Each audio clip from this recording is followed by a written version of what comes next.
നമ്മുടെ ഇന്ത്യൻ പാർലമെന്റിൽ പ്രതിപക്ഷ നേതാവായിട്ടുള്ള രാഹുൽ ഗാന്ധി ശിവന്റെ ഫോട്ടോ ഒക്കെ എടുത്ത് ഉയർത്തി കാണിച്ചിട്ട് കോൺഗ്രസിന്റെ ചിഹ്നം ശിവന്റെ അഭയമുദ്രയാണെന്ന് പറഞ്ഞതിനെ തുടർന്ന് പുലിവാല് പിടിച്ചിരിക്കുകയാണ്. യഥാർത്ഥത്തിൽ ഈ കോൺഗ്രസിന്റെ ചിഹ്നം വന്നിരിക്കുന്നത് കേരളത്തിലെ ഒരു അമ്പലത്തിലെ പ്രതിഷ്ഠയിൽ നിന്നാണ്. അതങ്ങോട്ട് കിടക്കട്ടെ.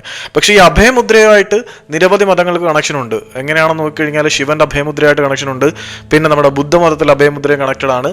പിന്നെ സിഖ് മതത്തിലും അനുഗ്രഹ വർഷണം കയ്യിൽ നിന്നാണ്. അതായത് നിങ്ങൾ എല്ലാവരും ഇവിടെ പ്രൊട്ടക്ട് ചെയ്യപ്പെടുന്നുണ്ടോ, നിങ്ങൾ സംരക്ഷിക്കപ്പെടുന്നവരാണ് എന്നാണ് അഭയമുദ്ര കൊണ്ട് അർത്ഥമാക്കുന്നത്. പക്ഷെ അത് മാത്രമല്ല, ഇസ്ലാം മതത്തിലെ നമ്മുടെ പാഞ്ച് ആലവുമായിട്ടും ഇതിന് ബന്ധമുണ്ട്. സോ എല്ലാ മതങ്ങളുമായിട്ടും ചേർത്ത് വെക്കാൻ കഴിയുന്നതാണ് ഈ ഒരു സിമ്പൽ. അതിൻ്റെ പേരിൽ കേസും പുലിവാലും ഒക്കെ നേരത്തെ തന്നെ ആരംഭിച്ചിട്ടുള്ളതാണ്. അതവിടെ നിൽക്കട്ടെ.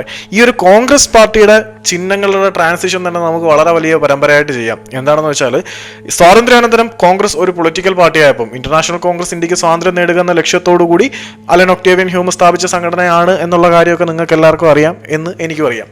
അപ്പം സ്വാതന്ത്ര്യം നേടിയതിനു ശേഷം കോൺഗ്രസ് ഒരു പൊളിറ്റിക്കൽ പാർട്ടിയായിട്ട് കൺവെർട്ട് ചെയ്യപ്പെടുന്നു. അപ്പം അതിൻ്റെ പ്രാരംഭഘട്ടത്തിലെ ഇലക്ഷൻ സിമ്പിൾ എന്ന് പറഞ്ഞാൽ ഒരു നുകത്തിൽ ബന്ധിച്ച രണ്ട് കാളകളായിരുന്നു. പിന്നീട് ഇന്ദിരാഗാന്ധിയുടെ സമയത്തിലേക്ക് വരുമ്പോൾ കോൺഗ്രസിനകത്ത് ഇന്റേണൽ പൊളിറ്റിക്സ് വളരെ രൂക്ഷമാവുന്നുണ്ട്.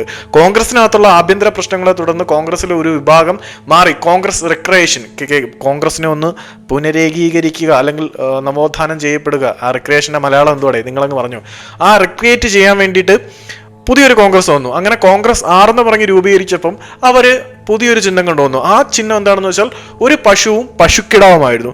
പിന്നീട് കുറെ കാലങ്ങൾക്ക് പോയ ശേഷം കോൺഗ്രസിനകത്ത് വീണ്ടും പ്രശ്നങ്ങളും കാര്യങ്ങളും ഒക്കെ വന്ന് അവരൊരു ഇൻഡിപെൻഡന്റ് പൊളിറ്റിക്കൽ പാർട്ടി രൂപീകരിക്കുന്ന അവസ്ഥയിലേക്ക് എത്തിയപ്പം ഇന്ദിരാഗാന്ധിയുടെ നേതൃത്വത്തിലാണ് നമ്മുടെ കോൺഗ്രസ് ഐ നിലവിൽ വരുന്നത്, ഇന്ദിരാ കോൺഗ്രസ്. ഈ ഇന്ദിരാ കോൺഗ്രസിന്റെ ചിഹ്നമാണ് ഇപ്പോഴത്തെ നമ്മൾ ഈ കാണുന്ന 5 വിരലുകളുള്ള, അതായത് പാം, കൈ ഉയർത്തി പിടിച്ചിരിക്കുന്നത്. ഇതിന്റെ ഒറിജിൻ എവിടെയാണെന്ന് ചരിത്ര പുസ്തകങ്ങൾ പരിശോധിച്ച് കഴിയുമ്പം കേരളത്തിലെ പാലക്കാട് ജില്ലയിലെ ഹേമാംബിക ടെമ്പിൾ, അതായത് ഹേമാംബിക ഭഗവതി ക്ഷേത്രത്തിലെ പ്രതിഷ്ഠയിൽ നിന്നാണ് ഈ കൈ വന്നിരിക്കുന്നതെന്നാണ് പൊളിറ്റിക്കൽ ജേർണലിസ്റ്റുകളുടെയും ചരിത്രകാരന്മാരുടെയും ഉള്ള വിവക്ഷ. എന്താണെന്ന് വെച്ചാൽ, അന്ന് സുപ്രീം കോടതി